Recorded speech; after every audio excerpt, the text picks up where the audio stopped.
Well, good afternoon, everyone, and welcome to our September Superintendents Webcast. I saw September on the webcast slide, and I thought, how did we get here already? It's amazing that time will fly before we know it. We're talking about Thanksgiving and Christmas. So again, welcome to today's webcast. I have a great agenda for you today. We have some welcome. Next slide, please. I'm sorry. We, of course, have welcome from the commissioner. I have some great information for you that I'll share here shortly. Some things that I think that everyone will be very interested in. As for the entire agenda, we do have some grant opportunities and some updates from Jennifer Ginn, who's our Director of Communications. We also have an introduction to the family-friendly district pilot process. Very happy to have Superintendent Robin Cochran from Washington County, and also Grace McKenzie who is from the Pritchard Committee to help us with that presentation today. And then from the, we also have some Office of the Special Education and Early Learning Resources. We have Amanda Waldrop, who's our Assistant Director in the Division of IDA Implementation in Preschool. We'll be having a presentation. But also, too, for some of you who may not know, we have published, I think it was last week, a local accountability toolkit. And we'll have Sarah Snipes, who is our Director of Division of Innovation, will be giving us an update on that. Very excited for you to hear about the local accountability toolkit. And next we have Dr. Thomas Williams with the Adaptive Kindergarten Readiness Pilot Project. Also, too, some exciting work that's going on in Franklin County. Another fellow superintendent, Mark Kopp, is here with Adam Nance, who is the principal of the Future Education and Career Center in Franklin County, along with Associate Commissioner Dr. Hilton and also Carol Ann Morrison. We'll be doing a presentation with what's going on in Franklin County as in the Future Forward Education and Career Center. We'll finish up with some question and answers and some important updates. So next slide, please. Next slide, please. This is one of my favorite things as commissioner is to have the opportunity to call our 9 Kentucky educators that are named the 2026 and, of course, last year, 2025 Teacher Achievement Award winners. And I call each of these people personally. And the reason being, I want to see the reaction. And I'll have to share my favorite reaction so far is I say, hello, this is Commissioner Fletcher. I just wanted to let you know that you are one of our 9. And my favorite reaction was, shut up. And I said, no, seriously, this is the Commissioner of Education. And I actually got another, shut up, you got to be kidding. So that's out of this year's winners. And so the surprise and some of the tears and the happiness that people have by learning that they're one of our Teacher Achievement Award winners. I want to take time to announce each and congratulate each. From Corbin Primary, we have Melanie Howard in the elementary. From Crossroads Elementary School, Michelle Bradley. From Mount Vernon Elementary School, Susan Coffey in Rockcastle County. And in the middle school setting, we have from Todd County Middle, Kimberly Stevenson. From Pineville Middle School in Pineville Independent, Kim Yates. From Spencer County Middle, Michelle Gross. And in the high school division, our 3 Teacher Achievement Award winners are Davina Baker from Perry County Central High School, Kara Byrne Dowdy from Mayfield High School and Mayfield Independent, and from Lafayette High School in Fayette County, we have Whitney M. Walker. So we'd like to congratulate each one. And also congratulations to each of the superintendents of just having the opportunity to display the awesome work that's going on in each of our school districts. So again, congratulations to each, and we'll be having our Teacher of the Year presentation. One of these will be our overall Teacher of the Year that will go on to compete in the National Teacher of the Year program later on in the year. Next slide, please. We have 2 Kentucky educators who were honored by the U.S. Army Cadet Command and the 7th Brigade as winners of its 2025 Junior Reserve Officers Training Corps, or JROTC, Instructor of the Year. First of all, we had retired Colonel Mike Stewart, who is a senior Army instructor at John Hardin in Hardin County, and he was named the 7th Brigade Senior Army Instructor of the Year. Retired Sergeant First Class Ashley Wolf was the Army instructor at Henderson County High School, was named also the 7th Brigade's Army Instructor of the Year. So congratulations to each. Both instructors were selected after an evaluation process that assessed their professional excellence, commitment to student development, community engagement, and contributions to the success of their JROTC program. So congratulations to retired Colonel Mike Stewart and retired Sergeant First Class Ashley Wolf. Next slide, please. Another award winner, Kayla Jones, who's a professional learning coach at the Western Kentucky Education Cooperative. So Gretchen, congratulations, Gretchen Wilson, has been named to the Association for Positive Behavior Support's Under 42 watch list for her leadership in advancing positive behavior support practices in Kentucky schools. Jones works, as we mentioned a little bit earlier, at WKEC in the Special Educational Regional Technical Assistance Center, and where she focuses on addressing students' social, emotional, and behavioral needs. She has spent 16 years working in education, including roles as a special education teacher, school counselor, and now as a professional learning coach. So congratulations again to Miss Kayla Jones. Next slide, please. This was probably one of the most interesting days as commissioner. I was set as a judge for the School Garden Salsa Challenge, along with our Lieutenant Governor, Jacqueline Coleman, and Commissioner Jonathan Schell. We had a variety of salsas. And again, this was on August 18th, and it was the very first School Garden Salsa Challenge. The winners included from Bondurant Middle School, the participating schools, Bondurant Middle School in Franklin County, Nancy Elementary School in Pulaski, Highland Middle School in Jefferson County, Jones Middle School out of Boone, Madisonville North Hopkins High School, who I believe was the overall winner out of Hopkins County, Menifee County Middle School, and also Pride Elementary School in Hopkins County, and Butler County High School. It was very odd. There was some great sauces there. We had one sauce that was made with L8. Another one, I think the winner was a corn salsa, but we also had things like a pineapple salsa. So there's a lot of interesting sauces that day. A few that were a little spicy, I have to admit, but all were great. And it was a great opportunity to be with kids and to watch them work throughout the day. Again, the challenge kicked off our second All In for Ag week. That's one of our first events, and it's happening next week, September 15th through the 19th. Hopefully your district is participating. Next slide, please. Also, when we finished up one of the days there at the state fair, there was an announcement. The Kentucky FFA Foundation is set to receive a record-breaking $11 million grant from the Bill Gatton Foundation. This donation was announced at the Kentucky State Fair, and the executive director, Sheldon McKinney, shared that funds will be used to grow current programs and add new opportunities for FFA members, including enhancements to the Kentucky FFA Leadership Training Center and the FFA Camp Experience, more FFA Camp scholarships for individual members and chapters, increased prize money for state winners of career and leadership development events, a foundation-led bus tour of the FFA Washington Leadership Conference for up to 100 students, as well as scholarships for students with financial need, and Muhlenberg and McLean County FFA chapters will have a Forever Blue endowment managed by the foundation that will provide annual funds for those chapters in perpetuity.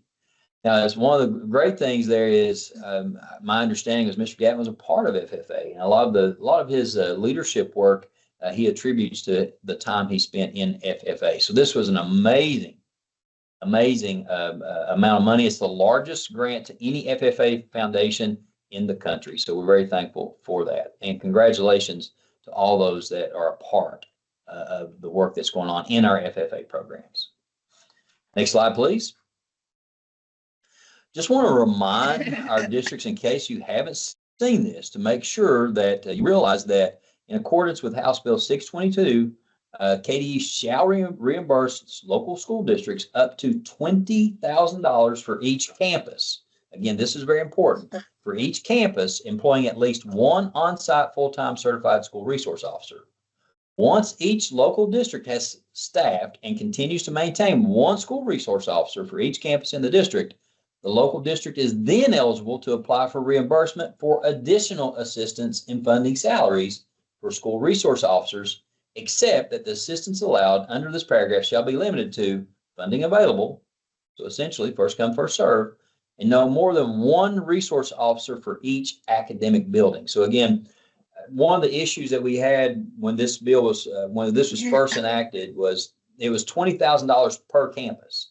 You may have two very large schools that are considered to be on a campus, but they only have one resource officer. So now, once all the funding has been distributed to help that fulfills all the campuses, then districts can apply for additional funding for SROs in other academic buildings, if you will. So again, it is based on how much funding is available, and you can see some additional information. But if you have any questions, I do suggest that you call Karen Worth or Layla Brewer here at KDE. So again, very important. If you already you should be receiving these funds per campus, but then two, if you have a school that you have two schools that share a campus, maybe you would be eligible for this type of funding moving forward. But again, as long as funding is available. Please make sure you click on the participation form that is highlighted there to get more information on how to move forward. Again, have questions, we have contacts there. Next slide, please. And before I turn it over to Jennifer again, I do want to update everyone. Dr. Brian Perry, who is our government liaison here, and I have been having some very productive meetings with legislators about the new accountability model. We have a lot of support, a lot of positive momentum with legislators about this. But we often get questions of how do your superintendents feel? So if you have the opportunity, I strongly encourage that you talk to your legislator about the new accountability model, especially if you want to point out some supportive portions that you feel are very strong. But again, if you could take the opportunity, I'm not asking for a special meeting, but if you have the opportunity to talk to your local legislator about the proposed accountability model, it will go a long way. I've said this before, and I'll continue to say this. Local superintendents have a very strong voice with legislators on all sorts of topics. So if you have the opportunity, I strongly encourage that you become one of the champions and one of our supporters to talk to our legislators about the new accountability model. I appreciate your time, and I appreciate any feedback that you can give. Of course, you can call me or email me if there's some things that you have some input on as it relates to accountability or other areas. But at this time, I'm going to turn it over to our Director of Communications, Jennifer Ginn, and she has some other grant opportunities and some other updates for you as we move forward. So, Jennifer. Thank you, Commissioner. I believe you all saw this one last Superintendent Webcast, but it's the FY26 CTE Innovation and Support Grant.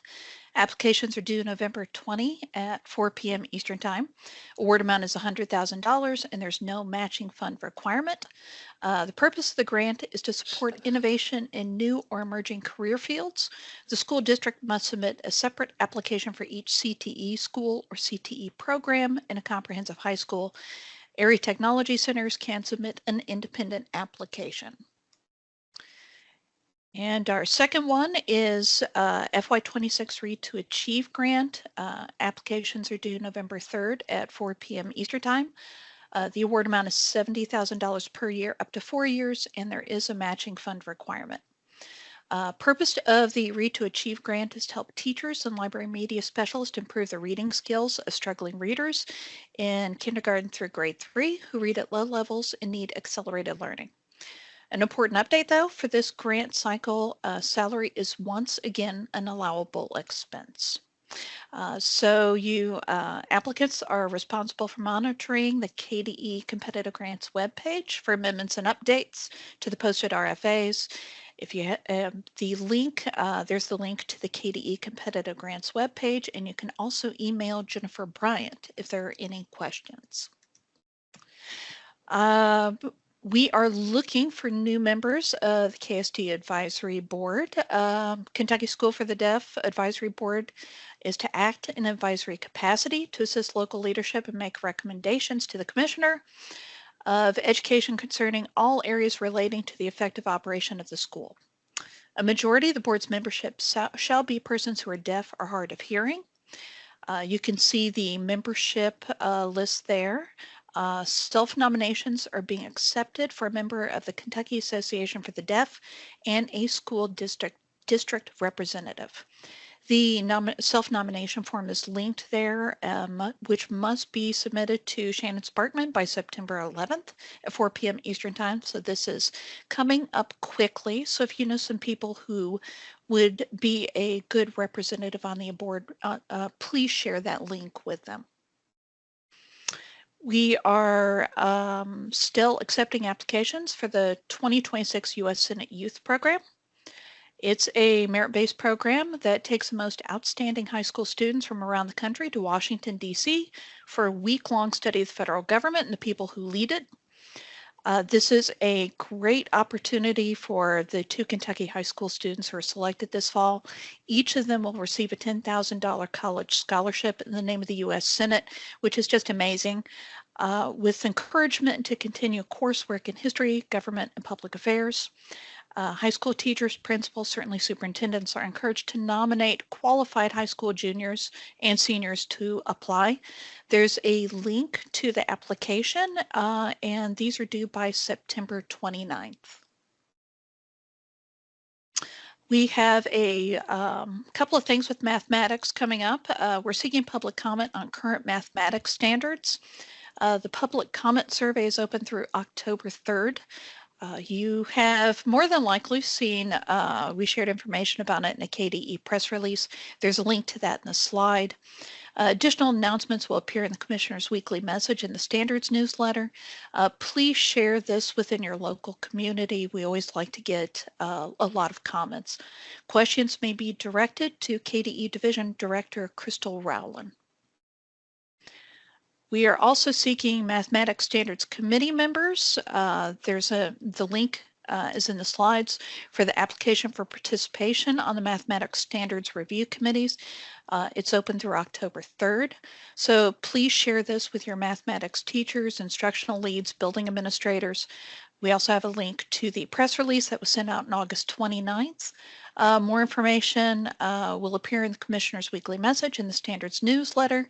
And again, any questions may be directed to KDE Division Director Crystal Rowland. Okay, and next up we have Grace McKenzie talk about the family-friendly district pilot process. Are you with us, Grace? I am. Thank you so much. Next slide, please. I'm delighted to have Dr. Robin Cochran here with us as well, and she'll share from her perspective in supporting a district through the process. So we are in the middle of a pilot. That pilot has been including Davis County, Washington County, Rowan County, and Harrison County. And so this work has grown from the work of family-friendly schools, and it incorporates that work as well. So as we've established what does it mean to be a family-friendly district, that in terms of as we navigate this certification process, it's going to mean both that the district has a critical mass of schools that have met family-friendly school certification, and that the district has established the norms and structures at the district level to institutionalize family community partnerships as a core element of effective educational practice at every level within the district. So we've been certifying schools and been in partnership with KDE and Partners for Rural Impact and Learning Grove and NCFL for several years now around that process, but we wanted to explore those district level elements that were necessary to really provide that leadership and support at the school level to ensure that it's embedded really throughout a whole district. Next slide, please. These are just some of the some of the shifts that we think about around this work as we think about shifting from outdated views and modes of family involvement, parental involvement, to more evidence-based modes of family engagement. And so you'll see information around like doing with families instead of 2 or 4, really creating a planned and systemic process for family engagement instead of just having one-off events. The process for family-friendly schools and for family-friendly districts is about helping schools and districts have that process for that continual kind of check-in and continuous improvement. Next slide, please. And so the work is really about creating these systems so that all students can thrive. And I know that as superintendents, that is the core of your work. Next slide, please. So some of the core elements in our process for family-friendly districts include having a district-level family-friendly feedback group, having a district family engagement action team. So it could be a pre-existing group, but it's going to include families, district staff, school staff, community members. They will evaluate the district based on a family-friendly district self-assessment. They'll complete some family engagement training that will be online and asynchronous, and they'll gather feedback and reviews and implement changes based on both family feedback and school leader feedback, as school leaders are in that place of saying, do we have the supports we need to effectively do this work? Next slide, please. And then when we get to the place of certification of a district actually applying, which we have not gotten to, our idea is that for our early pilot districts in the spring, we will open up the application for our pilot districts to consider applying. And in terms of timeline, we'll start sharing some early drafts of the materials with with districts that indicate interest. And so if you go to the Q&A, I have a form there for you where you can indicate interest about this process, and I'll give you updates as it goes along. But a district is going to be ready to apply if they can assess that they're at least a level 3 in all 5 of the critical attributes that are in the self-assessment, and then also provide evidence to show that level of implementation. If they've met a family-friendly school certification percentage, a minimum requirement there, and if they can show how they're making changes based on feedback from families and school leaders. So we've just launched the family-friendly school process in an online portal that helps step a team lead through the process. And that's what we're moving towards and will have available in 2026 as well for this district process, so that a district team lead could have a step-by-step process to work them through how to make this continuous improvement process. And we've really been learning from experts in the field, like Dr. Robin Cochran and her staff there in Washington County. Next slide, please. And so I do want to then hand it to her to talk about her experience, which has been over several years, as that she supported all of her schools to get certified, and then held that vision at the district level, also asking her board to hold her accountable to the work. So thank you for having me here today. The main piece that I want to bring, and you'll get a PDF that will highlight some of our biggest areas, and I'll be glad to answer any questions anybody has if they want to email or call me, and we'll talk about it. But I think establishing the vision for what the work looks like and keeping the main thing has been one of the greatest challenges, but most rewarding aspects of the work. Making sure that our district is committed to meaningful family and community engagement. Being in a rural school district, I know that most of you know that we are the heart of the community.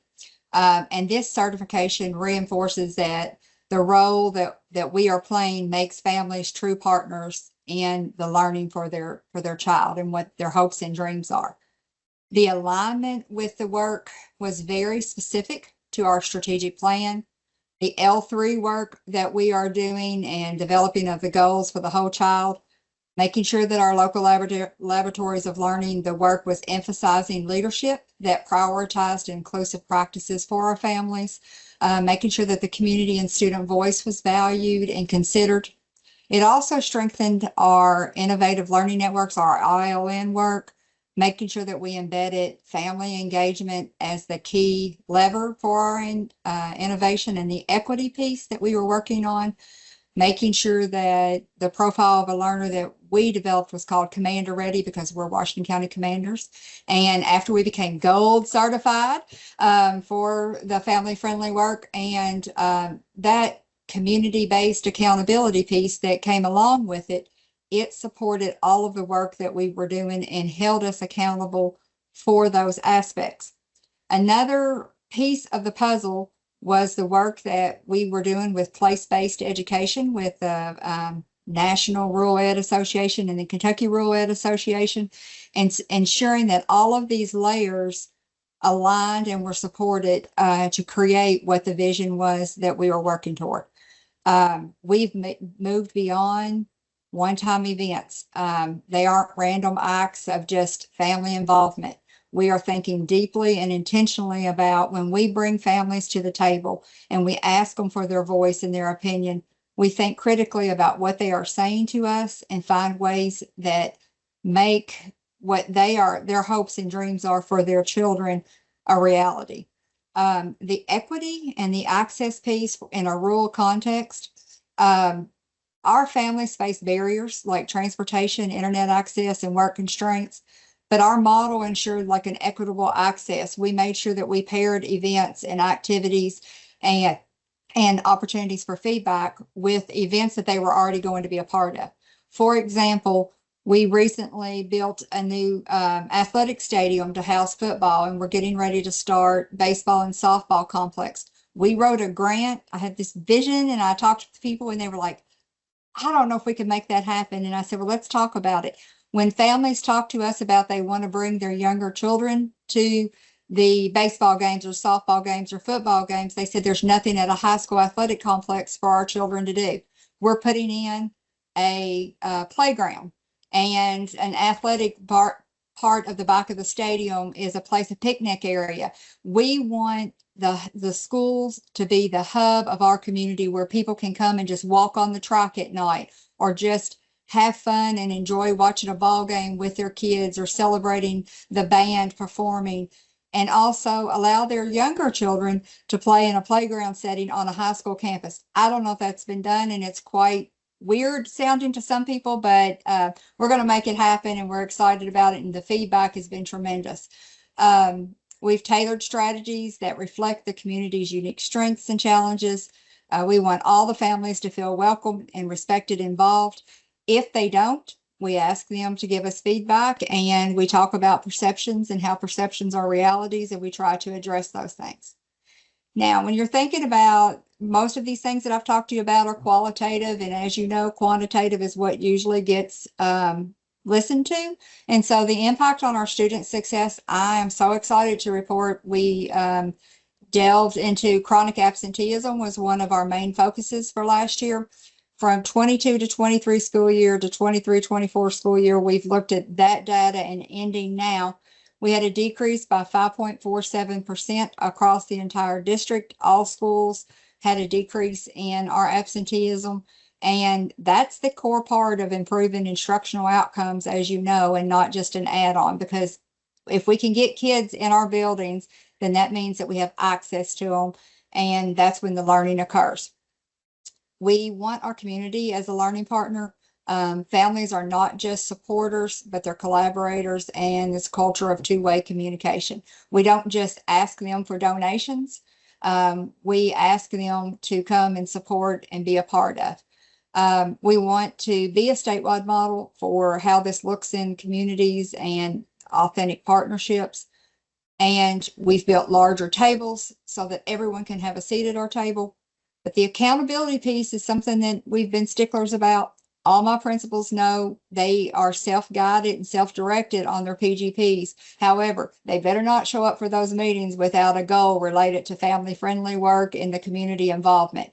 But not only that, though, my board requires that of me. And so on my superintendent evaluation and so forth, I'm able to demonstrate and bring artifacts, and principals provide some of those artifacts as well of what we're doing, why we're doing it, how we're doing it, and then next steps for improvement. And we just want to get better and be there for our families and community. Again, thank you. And if anyone has any questions, I'll be glad to.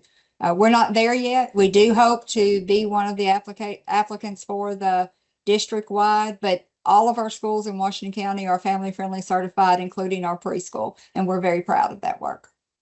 They're all certified at gold level, which is with the focus on co-creating with families. So they've had to share extra evidence to justify that level of certification as well.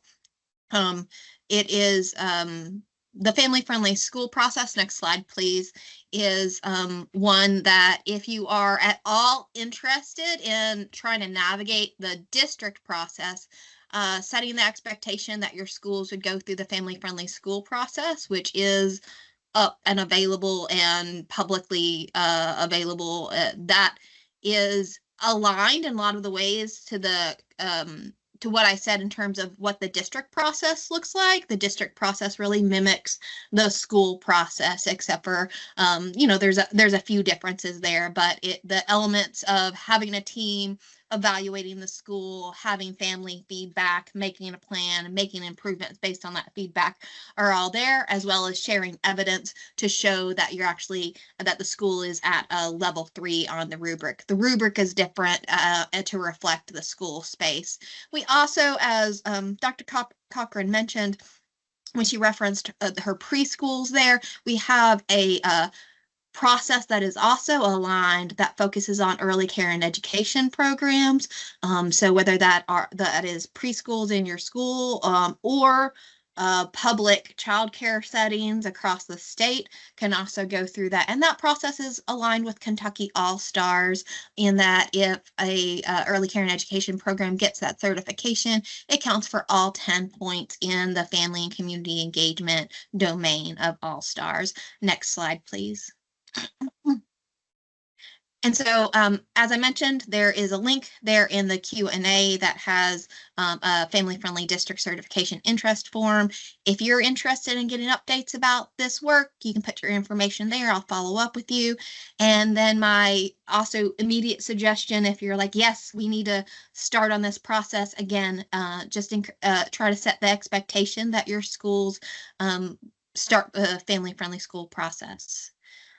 And that is all for me. Thank you. I have to have a comment here, Dr. Cochran. This fits so beautifully into your commander ready profile and the competencies that your students are expected to demonstrate throughout. Could you talk just a little bit more about how your profile of a learner and this goes hand in hand in this work? You also talk a little bit about community-based accountability too. If you could kind of put that in there, I'd really appreciate it.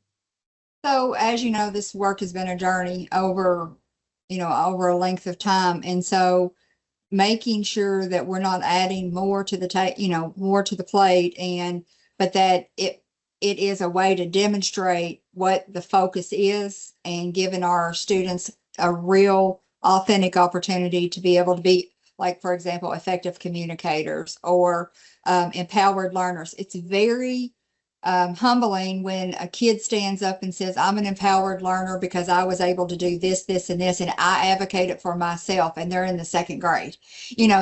That's what we want to see. I also want to see kids that are in the, high school level come to us and say, you don't have this pathway and I want to do this, and I have gotten online and I have figured this out. Is there a way that you can help us do it? And then we make it happen. So even though it may look like it starts slow, it's like it truly is one child, one family at a time that builds onto where other people start seeing the success of others. And they're like, oh, well, they can make that happen. Or we had a group of Hispanic families that came together and said, we want to meet with you, but we want to meet with you in the evening. And they wanted some, they were worried about law enforcement and some of those things. And they said, can you make this happen? And so we made a special opportunity to meet with them outside of the regular time that we met with families. And when you have 20 or so people show up that have never darkened the doors of your buildings, that's when you know you're making a difference. Because then when you call them because they aren't at school or because they're not making progress in reading or whatever, they're willing to say, okay, what can I do to work with you and support you, and those types of things. And those communications would not have been possible now I will tell you, the rubric that you go through and the evidences, and they're tough, they push it back and say, no, you got to have something else to demonstrate this. And we go back and think, okay, what is it that we're doing that meets this criteria? It makes you think deeply about what your practices are, and are you just saying you're doing it, or can you demonstrate that you are doing it? And so all of that work, which is part of that community-based accountability process, is listening to your community and making sure that you're able to have evidences to support what it is that you say you're doing, and that you are able to monitor progress. And there are times that we fall short. I think, okay, we've done that. And then I'll look and I'll think, I don't know that we've done that, because there's no evidence to show that we've done it. Well, again, this is your profile of a commander, your commander ready. I was looking at that a little bit earlier. And then this partnership with the Pritchard Committee, this screams vibrant learning, Robin. I'm just going to say that out loud. It screams vibrant learning and the direction that we need to go throughout the Commonwealth. So great work. Thank you for sharing. I just wanted to chime in and just say, very proud of the work that's going on there in Washington County. I am too. All right. Thank you both for joining us. Up next, we have Amanda Waldrop, Assistant Director in Katy East Division of IDEA Implementation Preschool, talking about early learning resources. Are you with us, Amanda? Yes, I'm here. Thank you. Good afternoon, everyone. So as we begin the new school year, I just wanted to share with you some resources that are available to support students with disabilities. Next slide, please. So first, we just want to share with you some OCL behavior resources. This includes a video series developed for special education teachers, focusing on effective classroom strategies to support students with disabilities. And so currently there are 9 videos available, each covering a range of topics that you can see across the slide there. And so these videos highlight practical approaches for creating a supportive classroom environment and offer proactive strategies to help meet students' needs. And so the videos are concise. They range from approximately 5 to 10 minutes in length, and they are designed to deliver targeted information efficiently. And so they can be accessed there on the slide using the QR code. Next slide, please. And so this slide just shows a brief example of one of the videos in the series, video 9, supporting bus behavior. This video highlights key content related to transportation settings. And so it explores common reasons that students may display challenging behaviors during bus rides. It also introduces tools that help create a more structured and secure environment for students and outline strategies for fostering collaboration between educators and transportation staff. Next slide, please. Next, we'd like to highlight a set of math resources designed to support students with disabilities. And so this includes a video series for teachers that demonstrates how to use math manipulatives to provide concrete hands-on learning experiences. Manipulatives help students transition from concrete understanding to abstract reasoning by physically engaging with mathematical concepts. And while manipulatives are commonly used in elementary classrooms, they can also be highly effective for middle and high school students. And so the video series are demonstration-based, and so they equip educators with practical strategies for integrating manipulatives into instruction. They also offer creative tips for making manipulatives using everyday materials like paper or buttons and other household items when standard tools or manipulatives are not available. And additionally, the series includes guidance on differentiation and adapting activities to meet a variety of student needs. And so currently we have 5 videos available featuring demonstrations with number lines, counters, fraction manipulatives, and so on. But similar to the other videos I shared, these are also very short. They're very concise, and they're approximately 4 to 6 minutes in length. And so these videos can be accessed using the QR code on the screen. And they are the last 5 videos on the page. And we're going to be offering up more videos like these throughout the school year. Next slide, please. And so in addition, we have another math-focused video series designed to support students with disabilities. This series showcases the application of 8 mathematics teaching practices through modeled lessons. Each video features a teacher delivering a brief instructional segment using avatar students, providing a demonstration of each practice in action. And so the series spans a wide range of grade levels from preschool through high school.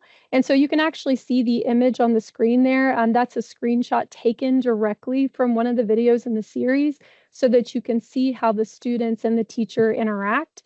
Additionally, to support accessibility, all videos that I've shared with you today include ASL interpretation. And so these videos, again, concise, you'll notice a similar pattern among all of them. They're about 5 minutes long, and they can be accessed using that same QR code that I just shared with you on the previous slide, and it's grouped together with the manipulative videos so that all of our videos are all in one location. Next slide, please.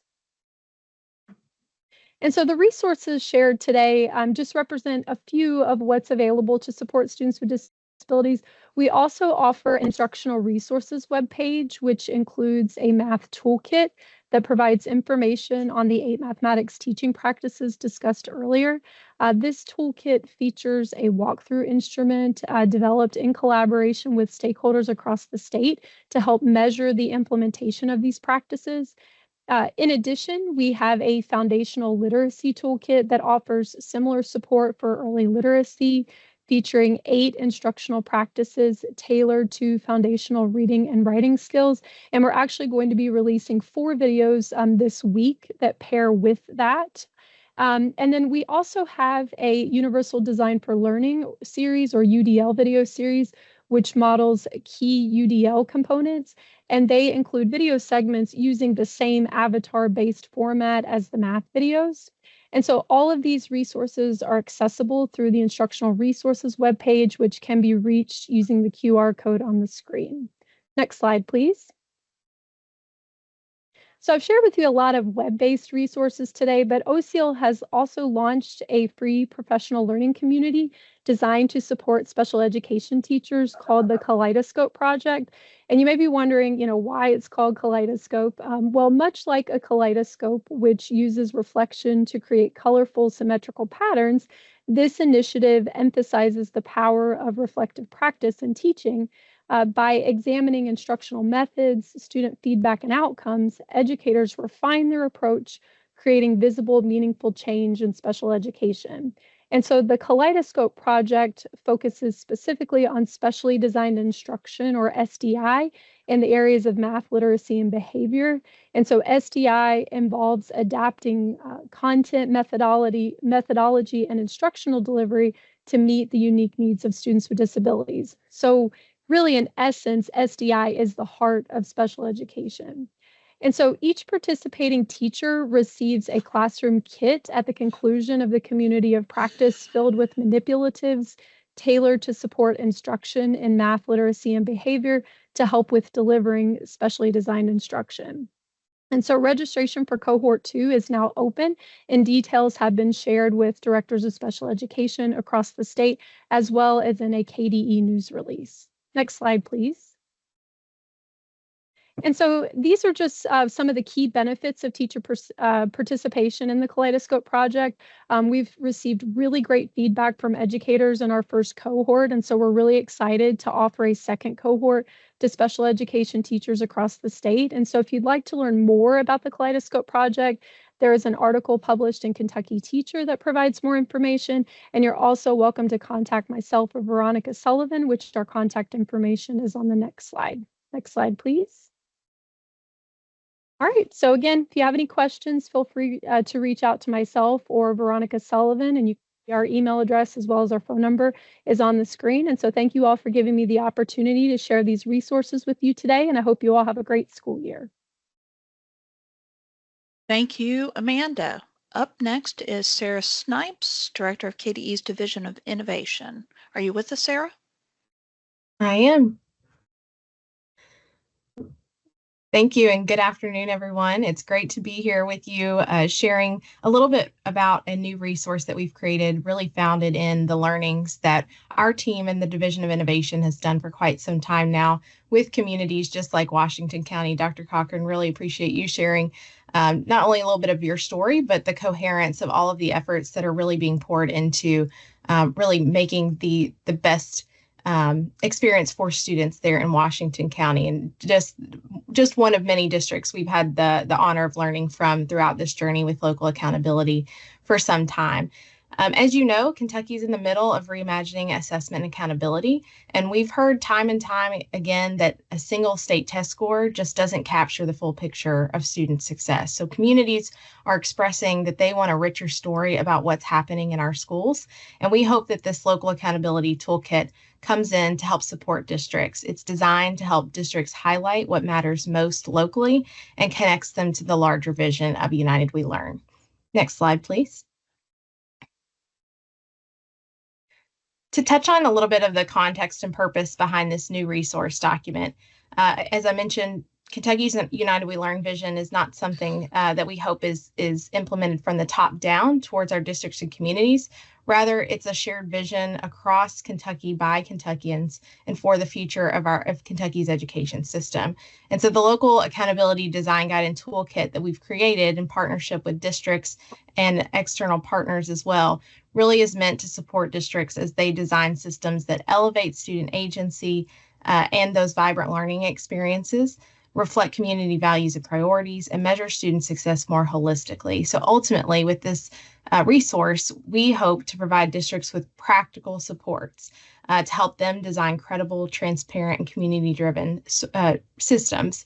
This toolkit is not meant to be a compliance document. It's not another requirement or box for you to check off, but instead we truly hope it's a relevant, helpful resource that includes frameworks, rubrics, examples, and templates that can help guide your district and your community step by step. It's intended to be flexible, and it's meant to reflect your own community's values and priorities. Next slide, please. So ultimately, when we think about accountability and specifically local accountability, the question is, what story are we telling about our schools, about our community, about the opportunities that we're providing with students to go out into the world and be their best selves after and during their K-12 experience? Local accountability allows us to tell that fuller story about the way that students learn, engage, their opportunities, and their well-being, just to name a few examples of what we hear in communities around Kentucky. It also helps ensure that measures we use to reflect not only our shared statewide goals, but also the community believes in what matters most for students in those unique contexts. So this matters to our districts, and we hope this resource helps provide, again, that structure, but also the flexibility so that districts working hand in hand with their communities can tailor measures that align to our shared vision. We hope that it helps you lift up and support as you prepare to be part of this reimagining of the future of assessment and accountability across our state. Next slide, please.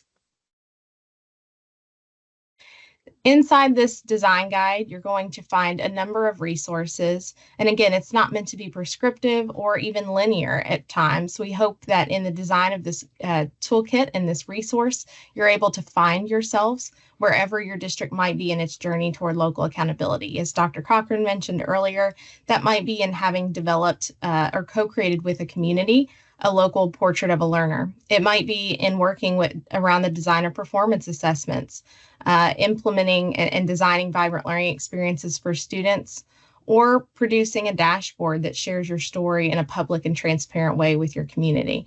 So this guide and along a continuum of where you might find yourself in this work will include framework and principles, so foundations to help the community and district personnel and staff understand what local accountability is and can be for your community, gives that step-by-step process along a continuum for your community to engage and create and have indicators to select to pilot for testing. We've included a number of tools and templates that I will say will continue to be added in as time goes along and we get more and more resources from districts. These things will include rubrics, planning sheets, sample dashboards. Kentucky has an incredible district leadership and just a willingness to share and help others move past barriers and challenges that they've addressed in the past. And so we want to make those things available for you as well. And then finally, case studies. An example that is currently available in our toolkit is from Bullitt County. And so you can deeply dive into a case study, get contacts and information, and just walk alongside the story of districts who have done this work and learn valuable lessons along the way. Next slide, please.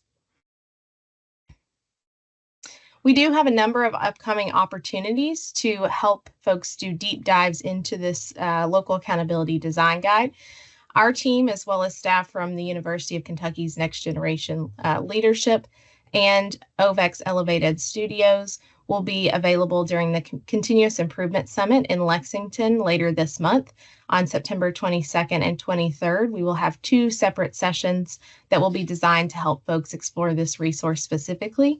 And we're launching regional foundational sessions with our co-ops in partnership to help give opportunities, half-day opportunities coming up soon into the fall and winter to focus on introductions to this guide and local accountability series. Next slide, please. We do have a link in the slide deck today, but can also make that available in our Q&A feature here in the chat as well. If you want to navigate through KDE's website to access our local accountability design guide and toolkit, you can simply go to KDE's Division of Innovation webpage. We have resources linked there for you directly to this design guide. If you have any questions or want further support and connection to folks like our regional innovation specialists who can be on the ground in your communities helping to kick off this work with your staff and with folks and stakeholders from all over your region, ask and encourage you to reach out to Rob Collins. He's an innovative programs consultant who leads our local laboratories of learning efforts and statewide portrait of a learner efforts as well. And again, as I mentioned with our Continuous Improvement Summit partnership, just want to give a very special thanks to partners who helped develop this resource and will continue to add to this, including UK Next Gen, OVEX Elevated Studios, and Kentucky district leaders like Rowan, LaRue, and Bullitt County. And that is all we have for the design kit. All right, thank you, Sarah. Next up, we have Dr. Thomas Williams talking about an adaptive kindergarten readiness pilot project. Are you with us, Thomas? I am. Thank you so much, and good afternoon, superintendents. So you can go to the next slide, please. All right, so we are continuing to offer the Adaptive Kindergarten Readiness Pilot Project. This initiative was launched in 2024, and Age of Learning was selected as the vendor through KDE's competitive process. So Age of Learning is an initiative that offers, which is no cost, an online educational experience for preschool age learners who may not be attending a state-funded preschool program. So the Adaptive Kindergarten Readiness Pilot Project was launched again in 2024. Through House Bill 695, which was sponsored by Representative Kevin Jackson. Children whose family have a household income of no more than 200% of the federal poverty level are prioritized in the application requirements. So any district or school staff may contact Samantha Barbagy at Age of Learning with any questions they may have around this no-cost education experience. Any families may apply for this opportunity through Age of Learning's website. And on that website, you will find a flyer that talks more around this initiative and also that you can share with your families. So again, thank you so much for your time and have a great school year. Thank you so much for joining us. Up next, we have Franklin County's Future Forward Education and Career Center. We have Dr. Greta Hilton, Associate Commissioner in the Office of Special Education and Early Learning, will be joining us first. Are you there, Greta? And thank you. And thank you, superintendents, for allowing us to have just a little bit of time to discuss this partnership with you today. I'm so excited to share more about it.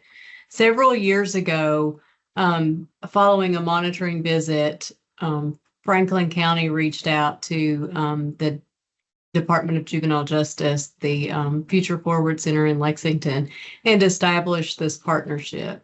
Fast forward a few years, Carol Ann Morrison, who is the division director for the Division of IDEA Monitoring and Results, followed back up with it with a second visit and was just inspired by the work that was occurring within the district or within the center for all students, and particularly students with disabilities. And so today, I'm going to turn it over just momentarily to Carol Ann to share a little bit more with you about what she saw during her time there. But we're also so excited to have Mr. Adam Nance, who is principal of the Future Forward Education and Career Center, joining us today. Mr. Nance has more than 20 years in education, and he's been a steady leader in making this partnership thrive.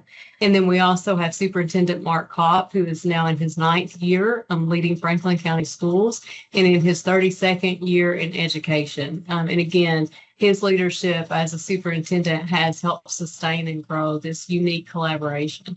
So today we're going to hear from these leaders, and they're going to share with you how Franklin County and DJJ are working side by side to open new doors for all students, and particularly students with IEPs. But first, I'm going to let Carol Ann share just a little bit about what she saw while she was there. Good afternoon. Thank you, Dr. Hilton. As Dr. Hilton shared, I had the opportunity to meet Principal Nance on a monitoring visit a couple of years ago at his school. And one of the things that really stood out as soon as I arrived was just the intentionality in planning to ensure success for all students that were there within that school and within that facility, and especially for students with disabilities. One of the things that I found really interesting was as we interviewed different groups, we interviewed a couple of the head administrators from the juvenile justice side of things. And so we didn't have school staff involved, but we had DJJ staff there.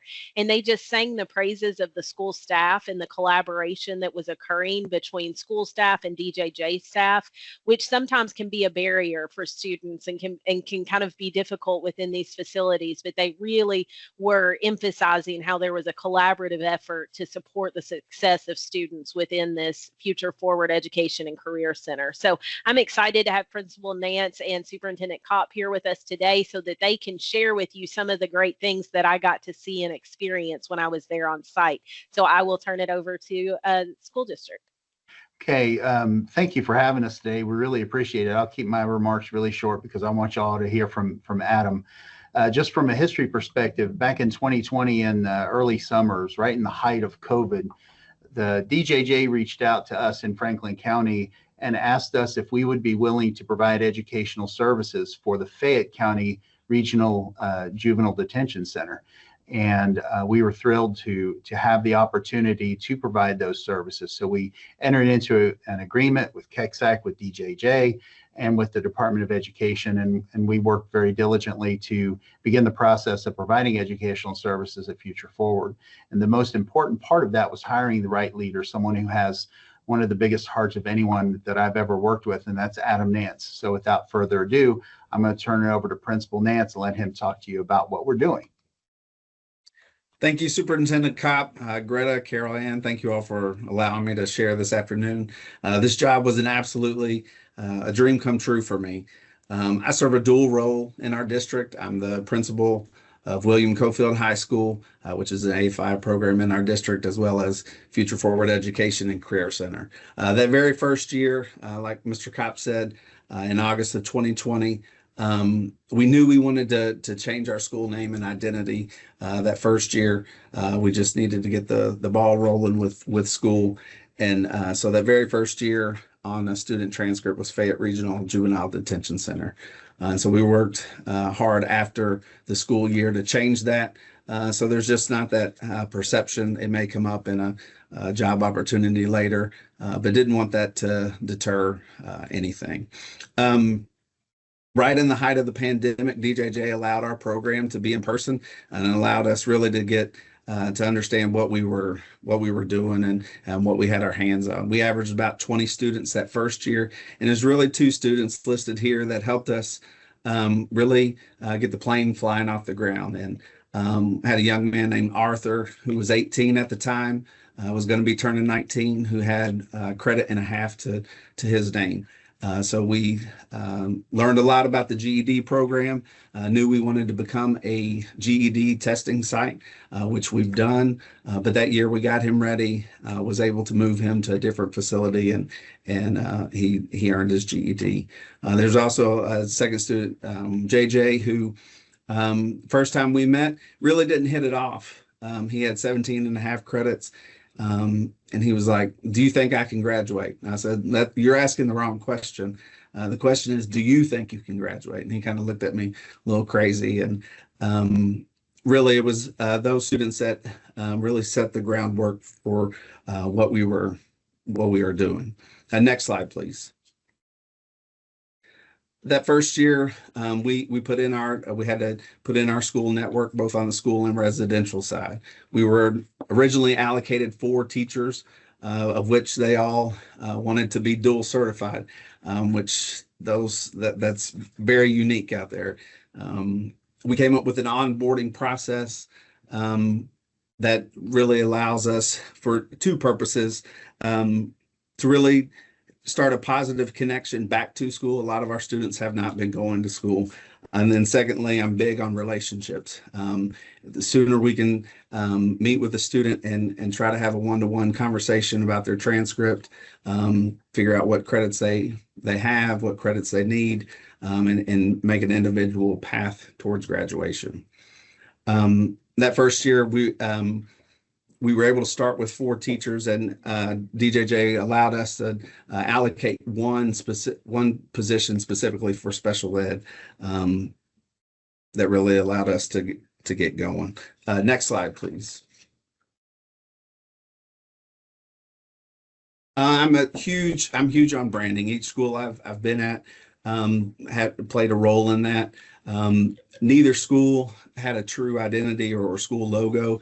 So there you see my logo for William Cofield High School. But after year 1, we changed our official school name to Future Forward Education and Career Center. And that was very intentional.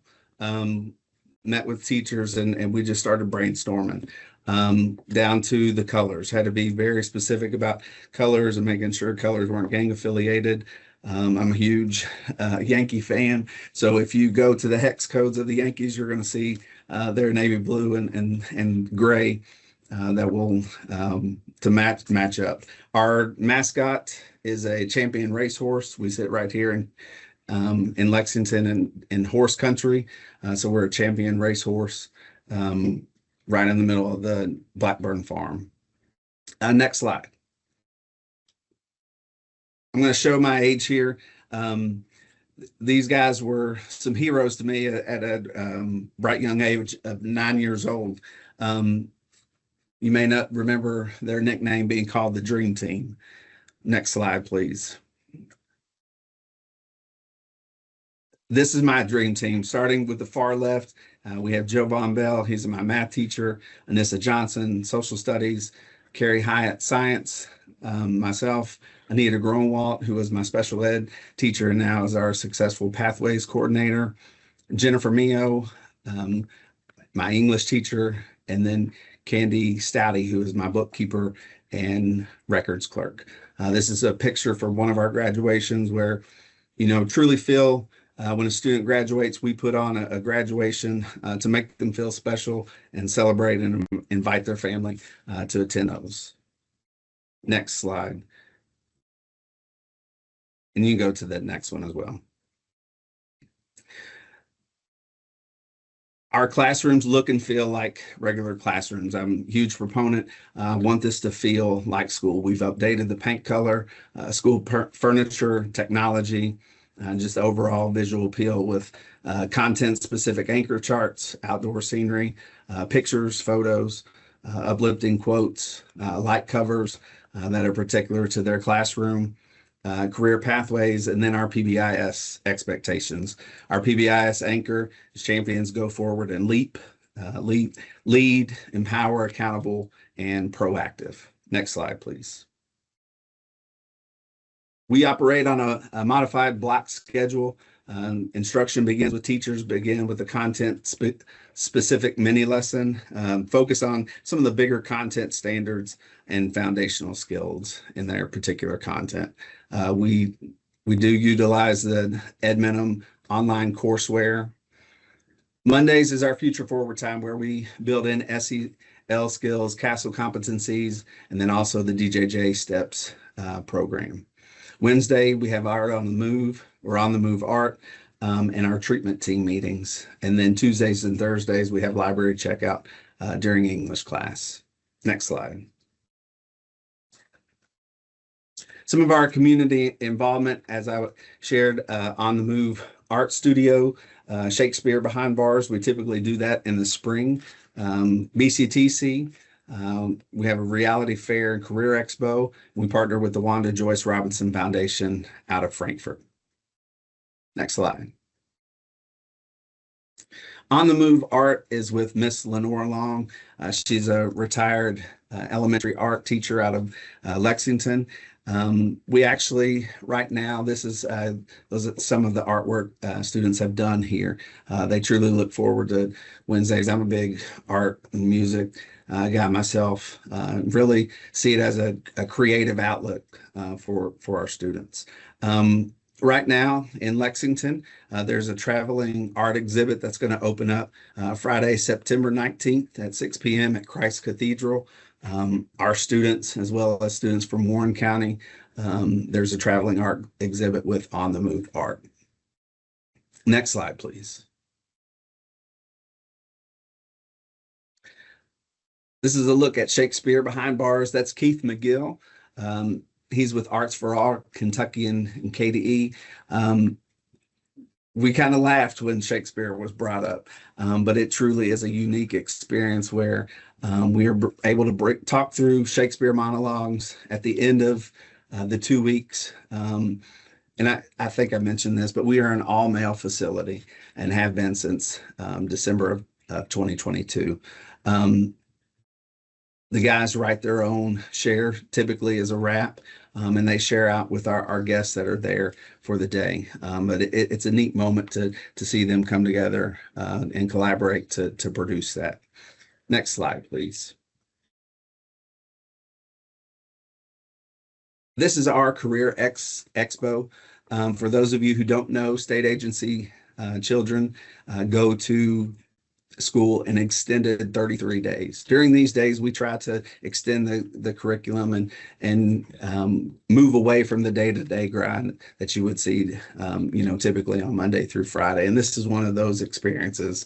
In the bottom right-hand corner, that's our maintenance director in Franklin County talking to a young man about diesel mechanics.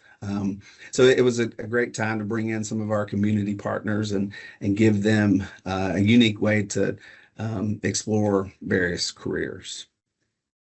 Next slide, please. Coming up during our fall break in October, we will have a reality fair. This is a look at last year's. It's a chance for students to make financial budgeting decisions on housing, transportation, cell phone insurance, credit card, and everyone's favorite, the unexpected expense. That actually could be for the positive or could be a debt like your air conditioning going out or something like that. The children station, that one's always a fun one. But I always tell them, $500 a month for a child is very cheap. You're getting off cheap there. Next slide. Some other project-based learning experiments or things that we do. We assemble bikes to donate.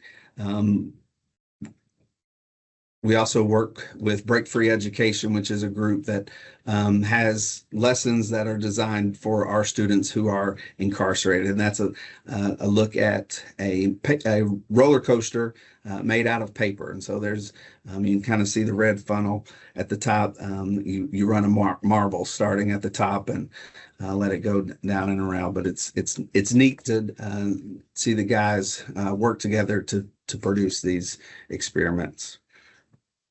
Next slide, please. Another one of our favorites is around the holiday. You see Lieutenant Government Coleman there. She introduced our Sending Some Love holiday book recording project where we have our guys read a children's book. And we send those out to, say, the VA nursing home, their own children, family members. So they read the children's book and are recorded through recording software, and we produce that and send a copy of the book out as well as the recording. It really is a neat thing that we do. Next slide. Some experiential learning opportunities. We have purchased transfer VR systems, which are virtual reality systems, and you see them spread out in the gym there, working on awareness exploration, preparation, and training. It's industry-based skills, or can also be for career exploration in carpentry, automotive, welding, health sciences, manufacturing, electrical, construction, and hospitality. So can't really have all the tools that you would say in some of the CTE programs across the state, but the next best thing here, they have tools or joysticks in their hand that they're able to be in the workshop and actually learning some careers and skills from that. Our average length of stay is about 20 days. So we try to make that positive connection back to school and get them, exploring various careers to so that when they leave here, they can go forward, as we like to say. Next slide. We are an official GED testing site through Pearson. My teachers work on the instruction side of things, and then I'm the test administrator. They have to be 17 years old, credit deficient. We create their My GED account. We assign the ready test, and then we complete the official paperwork, get that signed off on, and you have to score above a 145. We may not see them complete the entire GED with us. We actually had a young man complete his GED with us 2 weeks ago, but we may only start the process, or they may only pass one ready test. But that information goes with them during their next placement, and kind of goes with our mantra of go forward. Next slide. New for 25-26, for our graduates and upper level high school students, we primarily have middle and high school students, ages 12 to 18. We get a lot of students who have come to us, graduated, but are still expected to attend school. So they are participating in a life skills course, working on skills like how to apply for a job, interviewing, budgeting, paying for bills, groceries, financial literacy, and that type of thing. We're also using Ed Minim's Interplay, which that is new this year. It is skilled trade high school program for in-demand jobs, and we can have them earn their OSHA certification through that. Next slide. That's a little bit giving you a quick snapshot of our program. My crew here is absolutely passionate about what we do. If there is a huge ask that I have for each of you is, does your district award half credits? We know that just through conversations with students, that half credit can be so motivating for them to continue on down the road, whether that's with us or whether that's in another location.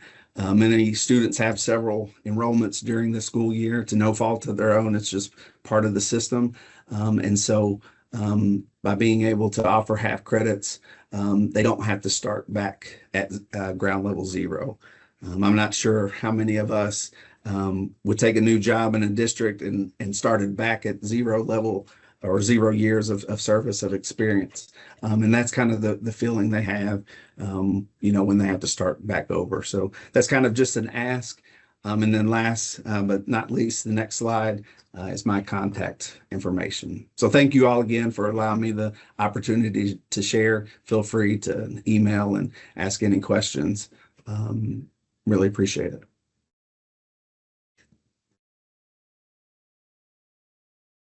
All right, thank you so much for joining us. Now we are going to go back to the commissioner and our question and answers. Do we have any questions in that's been submitted in Teams? No, there's no questions submitted, Commissioner. There were 3 links from the Family Friendly District pilot team that were on here, and we will make sure to get those out to the superintendents. Okay. I will make one additional comment before we go on to our next slide. Just a quick update. We are still in the protest phase. As we know that we bid out the college admissions test and back in June, and it was awarded to SAT. And then through it, before the process was finalized, we did have a protest from the other company to challenge the selection of SAT. So we're about 7 weeks in after our protest, after our rebuttal, if you will, was filed. We're being told that they can have it finished within eight weeks, but there's no actual time limit. We have requested that there would be some type of, if at all possible, to accelerate the selection or the finalization of the decision on that protest process. But again, we're in a holding pattern until that protest has been resolved, if you will. As soon as we find out something, we'll get back to districts. We'll send out emails to let you know where we are and what's going on. We have been working with SAT. We've been granted the opportunity and the permission, if you will, to work with SAT moving forward, but we can't finalize anything until that protest is resolved. So we have reached out again to the Finance Cabinet in hopes of getting that process, of speeding up that process, if you will, because we need to move forward with training if at all possible. So with that being said, next slide, please. We do have some important dates. We have several districts across the state that are participating in All In for Ag Week. I have personally, I'll be visiting some school districts next week. I think we're in Simpsonville, I think, to start Monday morning, and then be trying to visit some other districts throughout. I do have several meetings, but again, looking forward to the All In for Ag Week next week. Also to the Continuous Improvement Summit, there's always a great opportunity for districts to come and learn from each other. We'll have that on September 22nd and 23rd. The Local Superintendents Advisory Council is September 23rd. The next Kentucky Board of Education meeting, October 1st and 2nd. We have our Teacher of the Year recognition ceremony on October 7th. Our next Superintendent's Webcast is October 14th, and EPSB will meet on October 21st. Next slide, please. That is it, Commissioner. That is it. Well, again, that's the last. Just want to take the opportunity to say thank you to everyone, and we appreciate your taking the time. And for those who may be watching this on a recording, again, if you have any questions, feel free to reach out to anyone on the slides or reach out to my office, and we'll do our best to answer those. Again, September's already here. Before you know it, we'll be moving in close to Christmas. And I wish everyone the absolute best throughout, all the way till fall break, and then beyond. We appreciate all that you do. We appreciate the hard work that you do on behalf of our students. We appreciate your being all in.